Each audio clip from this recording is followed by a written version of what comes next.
ओम शांति। सुनते हैं आज का पुरुषार्थ। आज डेट है 22 अगस्त 2025। आज बाबा कहते हैं, बच्चे जल्दी ही वो समय आने वाला है कि सभी आत्माओं के अब तक के बचाए गए रोल रिवाइंड होंगे, अर्थात फिर से वो दोबारा प्ले होंगे। तो आप क्या सोचते हो कि जब आपकी सीडी रिवाइंड होगी तो आप उसमें बजाए गए हर सीन को देखकर खुश होंगे? तो बाबा पूछते हैं, तो आप अपने जो भी आपने रोल प्ले किए हैं उसमें जो भी सीन आपको दिखाई जाएगी तो आप उसको देखकर खुश होंगे? तो बाबा कहते हैं, बच्चे इसलिए अपना हर संकल्प हर सेकंड इतनी अच्छी तरह से प्ले करो कि आप देख खुशी में झूम उठो। ऐसा ना हो कि आप कहो इस कारण नहीं, हर कारण का निवारण कर बाप की श्रीमत प्रमाण अर्थात ज्ञान युक्त और योगिक युक्त हो अपना पार्ट प्ले करो। तो बाबा कहते हैं कि अपने हर संकल्प को हर सेकंड को इतनी अच्छी तरह से प्ले करो कि आप खुद ही स्वयं के पार्ट को देखकर झूम उठो, खुशी में झूम उठो। तो इसलिए कभी भी कारण यह कारण था, इस कारण यह रोल में अच्छा नहीं प्ले कर पाया, ऐसा नहीं कहो, बल्कि हर कारण का निवारण जो बाबा की श्रीमत मिली है उस श्रीमत प्रमाण अर्थात जो ज्ञान मिला है ज्ञान युक्त और योग युक्त हो अपने पार्ट को प्ले करो। तो बाबा कहते हैं, इस समय आप बच्चों को हर बात ज्ञानी और योगी बन उठानी है, क्योंकि ज्ञान युक्त और योग युक्त स्थिति में किया गया हर संकल्प बोल और कार्य में केवल आपका ही कल्याण समाया हुआ है। बाबा भी इसलिए बार बार कहता है, अपना हर सेकंड अटेंशन रखो।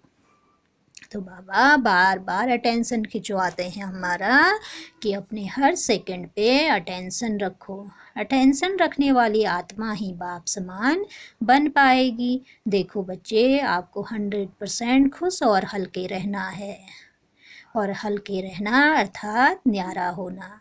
न्यारा होना अर्थात इस अंतिम से अंतिम समय में संसार में केवल दुख ही दुख होने वाला है, उससे साक्षी होना है। क्योंकि इस समय किसी भी चीज़ में मेरापन होना अर्थात अंतिम समय में अपनी नसों को खिंचा हुआ महसूस करना। तो अर्थात बाबा कहते हैं कि अभी भी कोई मेरापन किसी भी चीज़ में रह जाएगा, किसी व्यक्ति वस्तु किसी भी चीज़ में रह जाएगा, तो बाबा कहते हैं तो अंतिम समय में आप स्वयं को खिंचा हुआ यानी अपनी जो भी चीज़ें हैं अपने को एकदम मुक्त में अवस्था में नहीं महसूस कर पाएंगे। इसलिए बाबा कहते हैं, वैसे भी हिसाब किताब क्लियर होने के कारण जिस चीज़ में माइनर सा लगाव होगा वो धोखा दे देगी और आत्मा परेशान और स्वयं को खिंचा खिंचा महसूस करेगी, यानी वो स्वयं को मुक्त नहीं महसूस कर पाएगी। यह कार्य बहुत स्पीड से होने वाला है, क्योंकि अंतिम का जो सीन होगा उसमें हमें सेकंड में स्वयं को न्यारा करना होगा। न्यारा रहते हुए सेकंड में आने वाले पेपर को सेकंड में पास करना होगा। इसलिए बाबा कहते इस देह से न्यारा होने का अभ्यास बढ़ाते जाओ। कोई भी कार्य चाहे वो श्रीमत प्रमाण हो उसे हठपूर्वक नहीं करना, क्योंकि हठपूर्वक करने से या तो आप भारी हो जाते हो या वो संस्कार एक बार तो दब जाता है परंतु फिर उभर कर आता है। इसलिए हर श्रीमत को नॉलेजफुल होकर अर्थात स्वयं के ही कल्याण के निमित्त समझ बड़े प्यार के साथ उसे फॉलो करो, जल्दी मत करो। धैर्यतापूर्वक अपने संस्कार को परिवर्तित करो, साथ ही साथ परिवर्तन की एक लगन होनी चाहिए। जब आप अटेंशन रखोगे तो बाप के सहयोग से वो संस्कार 100% विदाई ले लेगा। तो धैर्यतापूर्वक अपने संस्कार को परिवर्तन करना है और परिवर्तन की लगन हमारे अंदर होनी चाहिए। और इस प्रकार जब अटेंशन रखेंगे तो बाबा भी सहयोग देगा और उस सहयोग से हमारा वो संस्कार विदाई ले लेगा। तो बाबा कहते, देखो कोई भी बीमारी आती है तो उसे सहज रीति चुकतू करो, अर्थात एक तो उस बीमारी के बारे में ना बोलो ना विचार करो।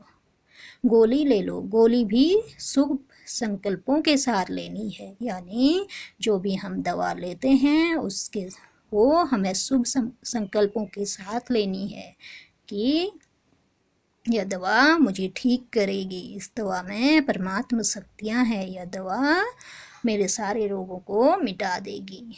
तो फिर वो गोली भी ताकत देगी। इसके बीच अपनी मन मत मिक्स मत करो, बाकी पाप को सौंप दो। तो बाबा इस प्रकार कहते हैं कि अब वह समय आने वाला है जब आपके सम्मुख आपके जो रोल जो आपने पास्ट में प्ले किए हैं वो फिर से रिवाइंड होंगे, आपको फिर से वो दिखेंगे। तो ऐसा ना हो कि वो रोल आपको दिखें और वो प्ले किए हुए रोल आपको दिखें और आप उसमें खुश होने के बजाय दुखी हो जाएं कि हमने कैसा पार्ट प्ले किया। इसलिए बाबा कहते हैं आप इतनी अच्छी तरह से अपना हर संकल्प हर सेकंड को प्ले करो कि स्वयं ही अपने हर सीन को देख खुशी में झूम उठो। बाबा कहते इसके लिए बस बाप की श्रीमत पर अर्थात ज्ञान युक्त और योग युक्त हो अपना पार्ट प्ले करो। अच्छा, ओम शांति। शुक्रिया बाबा, शुक्रिया।